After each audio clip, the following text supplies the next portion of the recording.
doesn't count. It's just doing this. And you say, oh, well, you wouldn't say that. You say, oh, it's an heck of it. And you get back in the car with the trunk lid open. You're going up a hill and hit another bump, which unbeknownst to you, causes the tire to eject from the trunk, and it lands miraculously on the tread. It's got enough air, it can still roll. And that's precisely what the tire begins to do.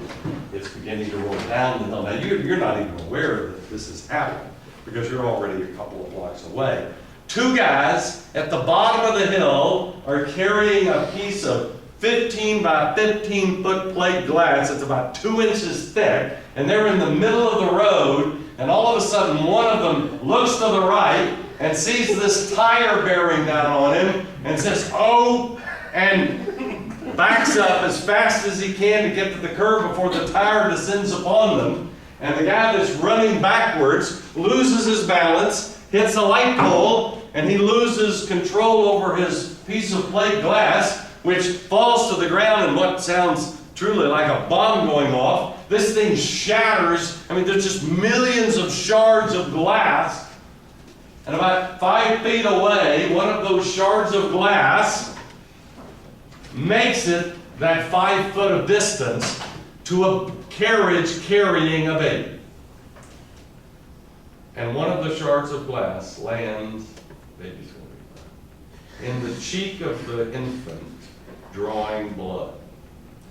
At that moment, the nanny was looking after the child, the mother having returned to her 3rd floor apartment to retrieve a shopping list that she had forgotten. She hears the glass, imagines the worst, looks out the window, sees the blood, faints, hits her head on the corner of a mahogany table, and dies immediately of a cerebral hemorrhage. And eventually the lawyer for the surviving husband traces the tire and the rental car to Christie, who didn't even get the job. Discuss. Discuss. Michelle? Where would you start if that were your midterm?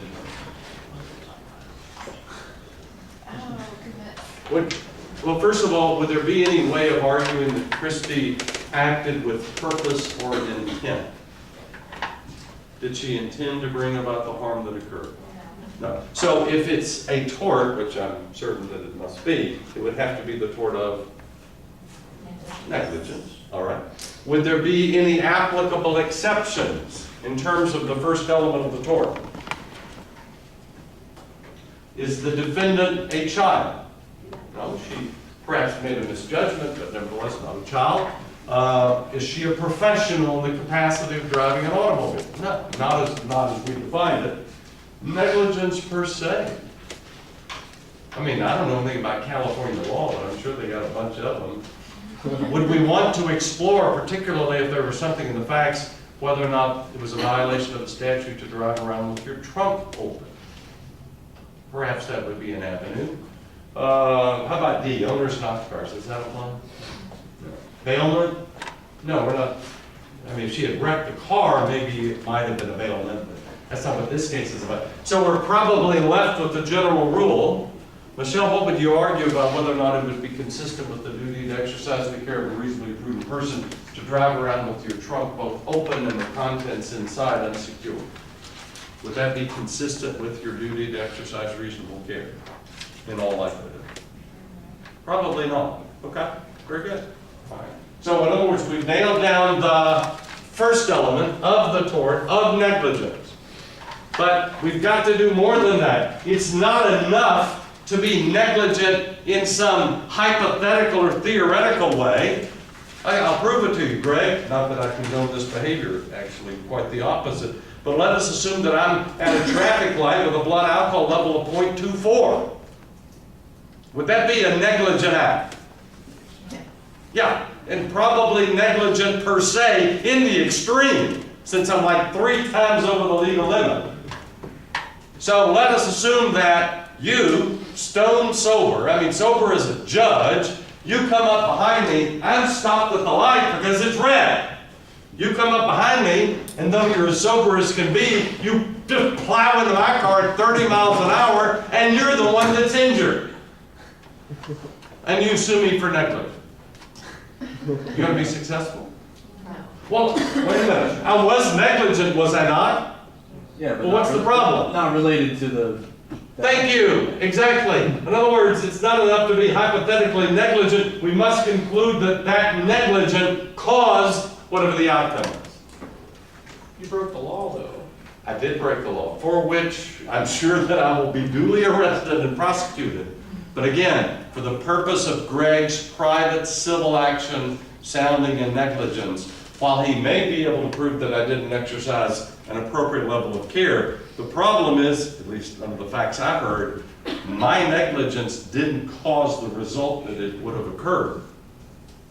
All right. So, Christy, what do we mean, do you think, by proximate cause? Or just, what does it mean for something to cause something else? You said negligence caused the outcome, so. Okay. Yeah. How do you prove that? How do you prove whether A causes B? If you hadn't have done it, would it have caused it?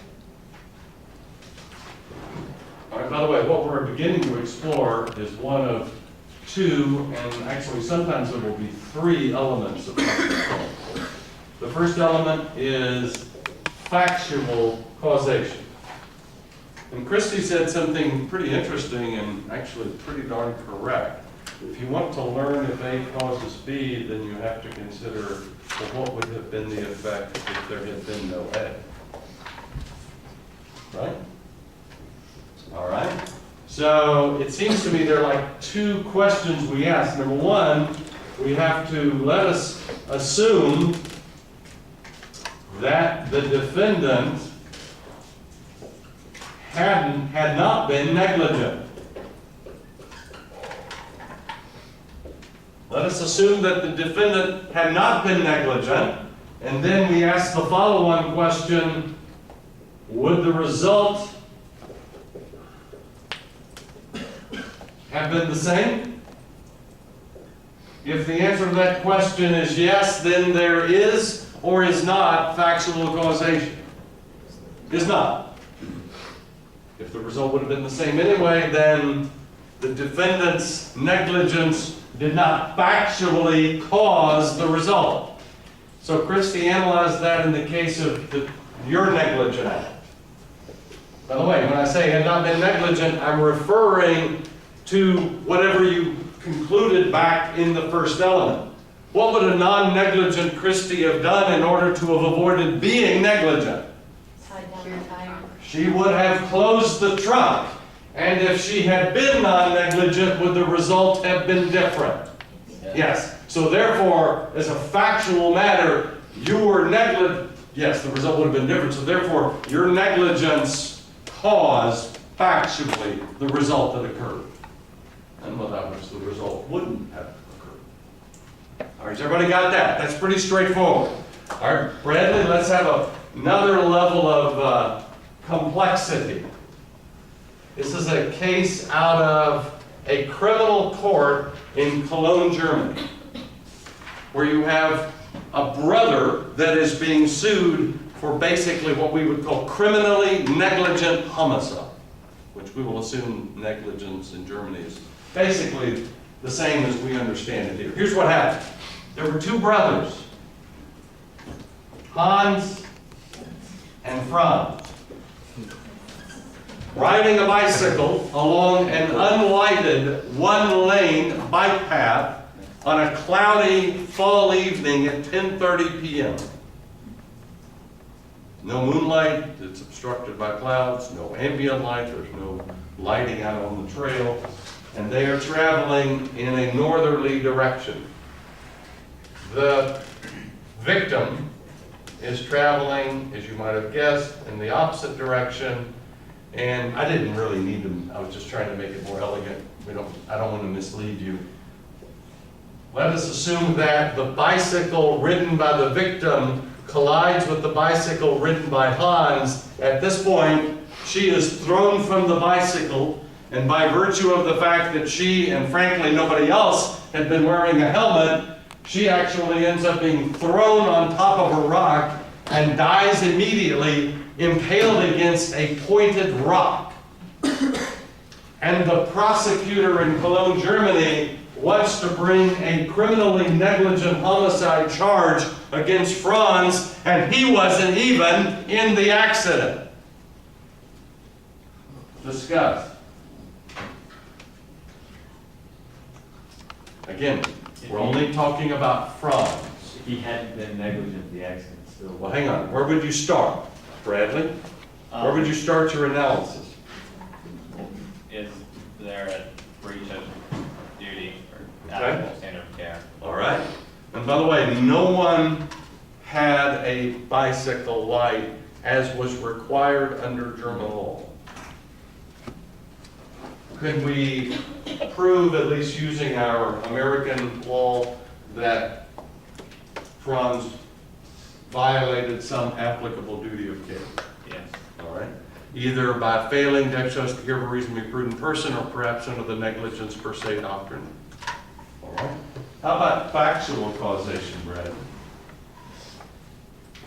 Assume that Franz had not been negligent. I assumed if he wanted to avoid being negligent, he would have put what on his bicycle? A light, A light. Then what question would you then follow that with? whether the result had been the same, Or whether it would have been different? Discuss. could have been the same. Could have been the same. Yeah, it's not clear. It's not black and white. It's not black and white. Could it have been could it have altered the outcome had he had a light on his bicycle?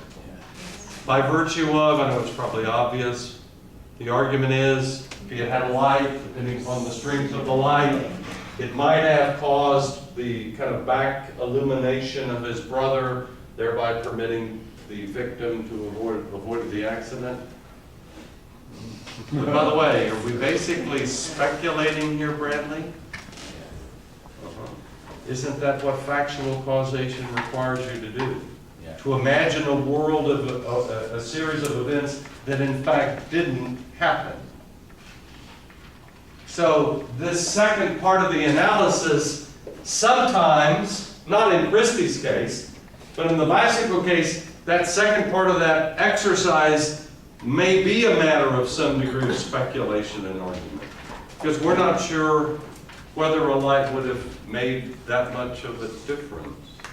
But by the way, Bradley, though I kind of goaded you into this, you didn't realize it. Did you make an assumption on the first part of the analysis? You assumed that if Franz wanted to avoid being negligent, that he would have placed what on his bicycle? Light? A light. But apparently, did he have a light? No, if he did, we would assume that he would have put it on there.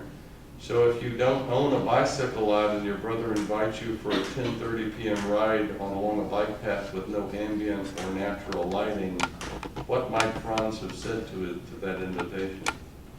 No. No.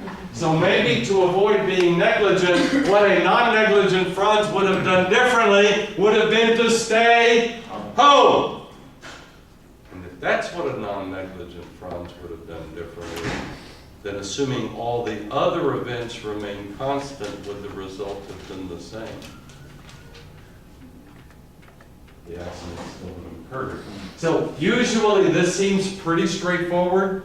If you eliminate the negligence of the defendant, is the outcome going to be different? In Christie's case, it was pretty obvious. Close the trunk, none of those god-awful events happens. But in some cases, there can be a degree of uncertainty and speculation really on both sides, on both ends of that equation. Any question about factual causation? I do realize it's 7:30 at night. You probably got to work at 7:30, and you may feel like your head is in the vice, but hopefully that makes sense. I'm sorry, Samantha? Somebody, no, I'm sorry, I was just Shannon. gonna say it, well, in this case, the victim was also negligent. Yes? Right, so wouldn't that come into play? Well, let me ask you a question. Does the fact that the victim, presumably the plaintiff or whoever her survivors are, does the fact that the plaintiff may